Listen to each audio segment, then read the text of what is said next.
Going on, Jose Vega, Jvega the entrepreneur here, and thank you for checking into Black Card Media, business with no limits. So today we're going to be talking about 5 steps to a conversation, a system for building impulse. Now, why is it important to have a conversation with your clients or prospects and not just come off really salesy or like a pitch?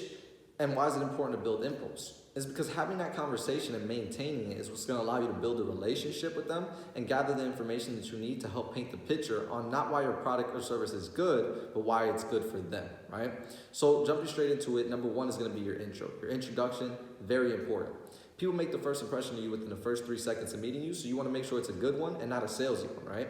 It's like when you go to the mall and you see someone, right, before you even get 10 feet within that booth, you're already kind of turning your head. You don't want to make the eye contact because you already have the impression of what their personality is like. They're going to jump straight on, want to give you the sample of the product, and then try to give you the price and sell you straight into it, right? No relationship built, it really comes off salesy, and it really kind of turns you off to that product or service, right? So same thing happens with any form of business. You know, it's not building impulse at all. And impulse is what's going to allow them to create that split decision and say yes. Instead, it's causing them to kind of fall back and think about it. Like, you know. So introduction, you want to make sure that you're building a relationship, breaking the ice, right? It's going to start by building a relationship by breaking the ice, not jumping straight into it. If you already set up a meeting with one of your clients, or if it's just cold call or cold sitting down with them for the first time talking about your product or service, you want to make sure you're doing these things, right? Kind of maybe ask them how their day is going, ask them a question, say a joke, something that's going to break the ice, but also use your C factors. This is very important. S.E.E. So S, you want to smile. E, you want to make that eye contact, and the next E, you want to keep enthusiasm. So if I'm smiling right, it's going to be contagious. You're going to probably smile back. It's going to start the vibe off good, and it's not going to come off kind of awkward, like, oh, this person's trying to sell me something. Eye contact is going to build that trust that you need. You know, someone needs to trust you and feel like you're there to give them the best value, right? So if I'm looking at you and I'm talking to you, it's going to have that confidence in myself that you can trust me, all right? Then enthusiasm is going to create that excitement and create that curiosity. What is this person so excited about? I need to find out what that information is, right? So making sure that you're very enthusiastic and really show the belief that you have within your product or your service is what's going to help you. Use these C factors to create that first impression and really break the ice. Number 2 is going to be your short story. Just as simple as the name, right? Short story, we're keeping it short. K.I.S.S. You want to make sure that you kiss it. Keep it short and simple. The more we talk, the more impulse drops. So, you know, there's a lot of times people think, hey, I got this person here, you know, finally they're listening. I got to throw all this information at them before they lose interest. It's wrong. Throwing all the information at them, all it's going to do is it's going to cause them to lose impulse, lose interest even faster. The more we talk, the more impulse drops. So we want to make sure we keep it short and simple. And that's what's going to allow us to jump into the next step, because keeping it short and simple, you're giving them the quick who we are and what we're doing, right? Just enough to pique the interest, the commercial, right? It's like when a new movie's coming out, they give you just enough so you say, hey, I want to watch this movie, but they're not just throwing everything at you. It's going to lead you up to step 3, which is your presentation. Now it's time to bring in your product or your service and present it in the best light, all right? So when jumping into talking to your presentation, now's the opportunity to introduce what's the whole point of the meeting, what's the whole point of starting the conversation with them is. But you want to make sure that you're not overloading too much information again.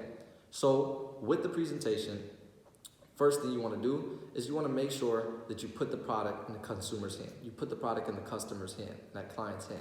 If it's not a physical product or it's a service, maybe a sample, right? Something they can visualize, something that's going to allow them to see, you know what, they can feel it, they can see it, you know, something, maybe it's a mock-up for their company or something, you know, how the service is going to benefit them. It's going to pique that interest even higher, right? They're going to get that excitement up, like, oh, this could actually be mine. I can see myself using this, right? Putting it in their hand is what's going to allow them to feel the connection closer with your brand. Next, lipstick to pig. A part of putting it in their hand, you want to lipstick the pig. Make sure the product looks pretty, right? Make sure it's sexy. Make sure it's attractive. Make sure it's something that has their attention, right? It's that you can see the value, not just know or hear about it. You can actually visualize it, all right? The next thing you want to do is 2 to 3 key facts. Doesn't matter if you have 10, 20, 30. You don't want to give that overload because, again, it's going to come off really salesy and it's going to come off like you're trying to overdo it. It's going to cause them to think about it rather than make that split decision through impulse. Going to the candy aisle, right? See every single brand, every different type of candy, chocolate, sour, gums. You sit there, you go, well, what do I pick, right? Same thing with the overload of information. You give them so many facts, well, wow, that's a lot for me to think about. So you want to give them 2 to 3 key facts and make sure that it's facts that apply to them. If I have facts that don't apply or doesn't match for that consumer, for that client, I'm not going to mention them. I'm going to give them the information that piques their interest, right? Because that's what's going to get them most excited to begin with.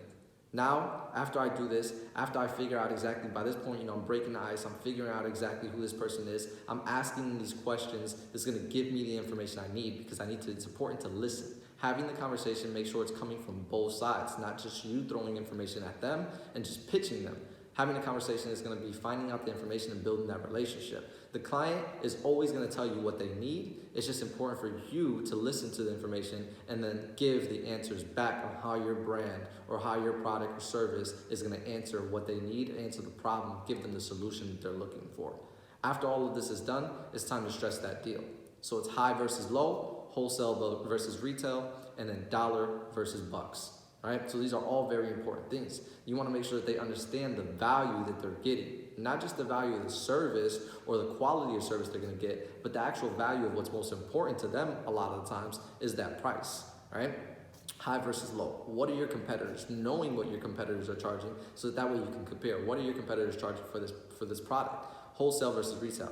If you're not an actual physical product that's not in retail, or maybe your product that's not in retail, you're doing it online, doesn't matter. It's understanding, hey, listen, this is what my competitors are selling it for versus this is what you're getting it for, right? You're going to be representing the wholesale. You're going to give them the better value, the better deal. And then dollars versus bucks jumps a little bit into consumer psychology, right? When you're explaining this price, easier ways on how you're wording things to make it relatable to them. Make sure that they understand that it's affordable. Make sure they understand that even if their budget isn't the largest, it's something that's doable for them. They're going to be able to, value or gain the value from this product. Make sure they understand also that it's an investment. A lot of the times, if you're offering a service or if you're offering a product, it's an investment. It's not an expense, right? This product is, the return on investment is going to be, the happiness they get out of it, the solution to their problem. Or if you are on a B2B aspect where you're selling to businesses, whatever your service is going to benefit them, right? The return on investment is going to bring back tenfold what they put in. Dollars versus bucks is a great way to use consumer psychology, right? So consumer psychology the studies show that a consumer feels more relatable, more relaxed when they hear bucks as opposed to dollars, right? So if you say, hey, listen, normally my competitors, right? Hey, normally what they're doing is they're charging $200. You see my body language, the way I say things. If you're over the phone, the tone of voice that you're using. Hey, normally they charge $200 for something like this. But what we're actually doing for our clients, what we're actually doing for our services, the deal that we have running, crazy thing is we're actually running a special right now where you're just gonna get it for $100, right? So just $100. Again, my tone, my body language, bucks.